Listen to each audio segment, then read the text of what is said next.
Salam, selamat pagi sahabat terkasih. Pernahkah kita merasa sudah berusaha hidup benar, tapi tetap saja ada pergumulan?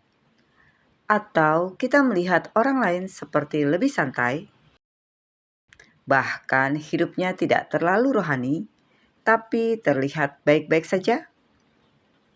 Lalu kita bertanya dalam hati, Tuhan, apakah benar hidup taat itu membawa kebahagiaan? Mazmur 119 menjawab dengan sangat jelas. Ya, bukan hanya bahagia, tapi diberkati secara utuh. Hari ini kita akan melihat bahwa kebahagiaan sejati bukan berasal dari keadaan, tetapi dari kedekatan dan ketaatan kita kepada Tuhan. Mari kita membaca Mazmur 119 ayat 2-3. Berbahagialah orang-orang yang memegang peringatan-peringatannya, yang mencari Dia dengan segenap hati, yang juga tidak melakukan kejahatan, tetapi yang hidup menurut jalan-jalan yang ditunjukkannya. Sahabat terkasih, kata berbahagia di sini bukan sekedar perasaan senang. Dalam bahasa Ibrani, ini berarti hidup yang diberkati, utuh, dan berada dalam kondisi yang benar di hadapan Tuhan. Dan kuncinya adalah memegang peringatan Tuhan. Artinya bukan sekedar tahu firman, tapi menjadikan firman Tuhan sebagai pegangan hidup. Menghidupi bukan hanya mendengar.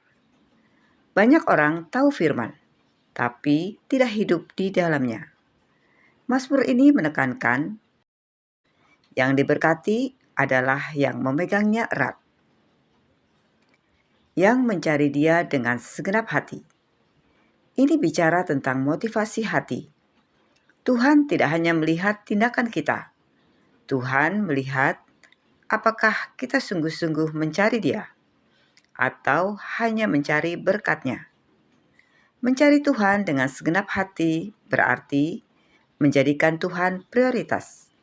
Datang bukan saat butuh saja. Punya kerinduan yang tulus, bukan formalitas. Seringkali kita rajin ibadah, rajin pelayanan, tapi hati kita jauh. Mazmur ini mengingatkan, yang diberkati adalah yang mencari Tuhan dengan sepenuh hati, bukan setengah-setengah. Yang juga tidak melakukan kejahatan, tetapi hidup menurut jalannya. Ini adalah buah nyata dari hati yang benar. Kalau hati kita sungguh mencari Tuhan, hidup kita akan berubah. Bukan karena kita dipaksa, tetapi karena kita ingin menyenangkan Tuhan. Hidup menurut jalan Tuhan berarti memilih benar saat ada kesempatan berbuat salah. Tetap jujur saat bisa curang.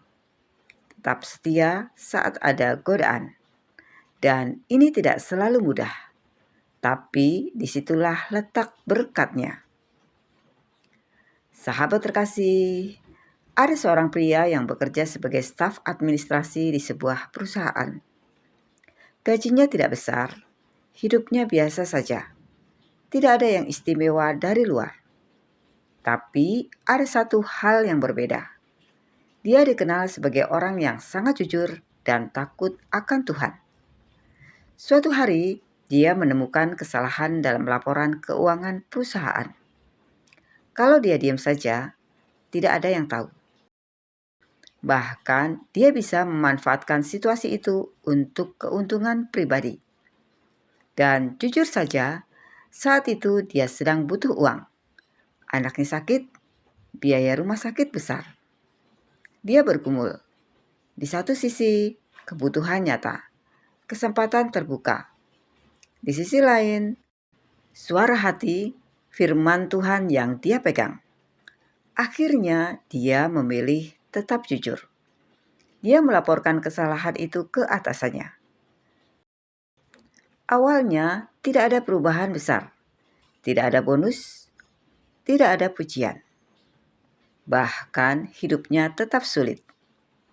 Tetapi beberapa bulan kemudian, perusahaan itu diaudit. Dan dari situ terungkap bahwa banyak karyawan lain melakukan kecurangan. Dia satu-satunya yang bersih. Akhirnya, dia dipercaya memegang posisi lebih tinggi. Kehidupannya dipulihkan. Dan yang paling penting, dia hidup dalam damai. Ketika ditanya kenapa dia memilih jujur, jawabannya sederhana.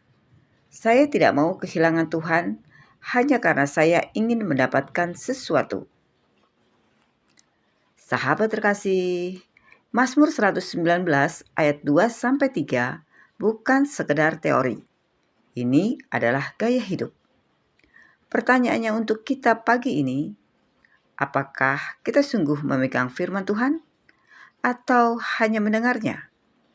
Apakah kita memegang Tuhan dengan segenap hati atau hanya saat butuh? Apakah hidup kita mencerminkan jalan Tuhan atau kita masih kompromi? Karena kebenarannya sederhana. Berkat Tuhan bukan hanya tentang hasil, tapi tentang siapa kita di hadapannya. Sahabat terkasih, hari ini Tuhan tidak menuntut kita menjadi sempurna. Tapi Tuhan rindu kita hidup tulus, mencari Dia sungguh-sungguh, berjalan dalam jalannya. Mungkin tidak selalu mudah, mungkin tidak selalu cepat terlihat hasilnya. Tapi satu hal pasti, hidup yang berpegang pada Tuhan tidak akan sia-sia.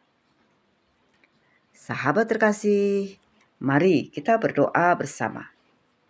Bapa yang Maha Kasih, kami mau belajar hidup dalam ketulusan di hadapan-Mu. Ampuni kami jika selama ini kami hanya mencari berkat-Mu, tapi tidak sungguh-sungguh mencari Engkau. Ajari kami untuk memegang firman-Mu, mencari Engkau dengan segenap hati, dan hidup dalam jalan-Mu. Berikan kami kekuatan untuk tetap benar, bahkan saat itu sulit. Karena kami percaya kebahagiaan sejati hanya ada di dalam Engkau. Di dalam nama Tuhan Yesus Kristus, kami berdoa dan mengucap syukur. Amin. Sahabat terkasih, hidup yang berpegang pada Tuhan selalu menemukan jalannya. Sampai jumpa di renungan pagi berikutnya. Selamat beraktivitas. Tuhan Yesus memberkati.